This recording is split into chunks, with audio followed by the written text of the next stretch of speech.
ஆண்டவராகிய இயேசு கிறிஸ்துவின் நாமத்தினாலே என் அன்பு சகோதர சகோதரிகளே, இந்த நிகழ்ச்சியின் வாயிலாக உங்களை சந்திப்பதிலே நான் மிக்க மகிழ்ச்சி அடைகிறேன். பிதா, குமாரன், பரிசுத்த ஆவியானவருக்கு மகிமை உண்டாவதாக. மத்திய எழுதின சுவிசேஷம் 11வது அதிகாரம் 28, 29, 30 வசனங்களிலே இப்படியாக நாம் வாசிக்கிறோம். வருத்தப்பட்டு பாரம் சுமக்கிறவர்களே, நீங்கள் எல்லாரும் என்னிடத்தில் வாருங்கள், நான் உங்களுக்கு இளைப்பாறுதல் தருவேன். நான் சாந்தமும் மன தாழ்மையுமாக இருக்கிறேன். என்னிடத்தில் வந்து நீங்கள் கற்றுக்கொள்ளுங்கள், அப்பொழுது உங்கள் ஆத்துமாக்களுக்கு இளைப்பாறுதல் உண்டாயிருக்கும். என் நுகம் மெதுவாயும் என் சுமை அது லெகுவாயும் இருக்கிறது என்று ஆண்டவராகிய இயேசு கிறிஸ்து சொல்றார்.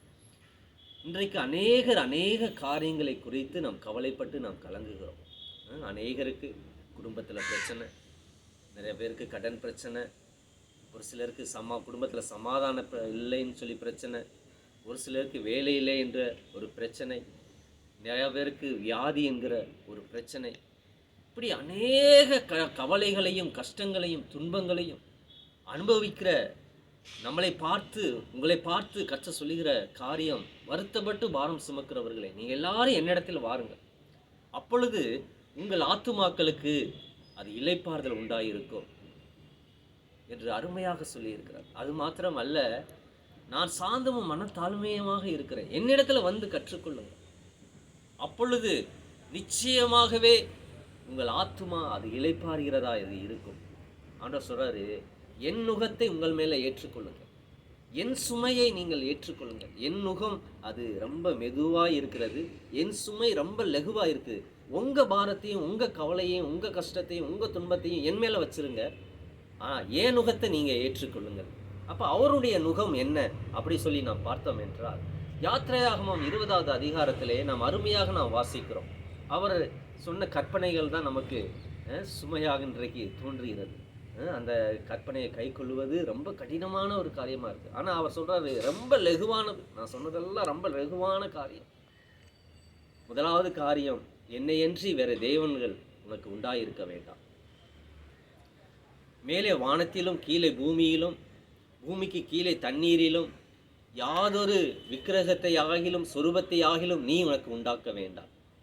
மூன்றாவது காரியம், என் நாமத்தை வீணிலே நீ வழங்காதிருப்பாயாக, வீணா என்னுடைய நாமத்தை எடுக்காத. நான்காவது காரியம், என் ஓய்வு நாளை பரிசுத்தமாய் நீ ஆசரிக்க வேண்டும். ஐந்தாவது காரியம், உன் தகப்பனையும் உன் தாயையும் நீ கனம் பண்ண வேண்டும். ஆறாவது காரியம், நீ கொலை செய்யக்கூடாது.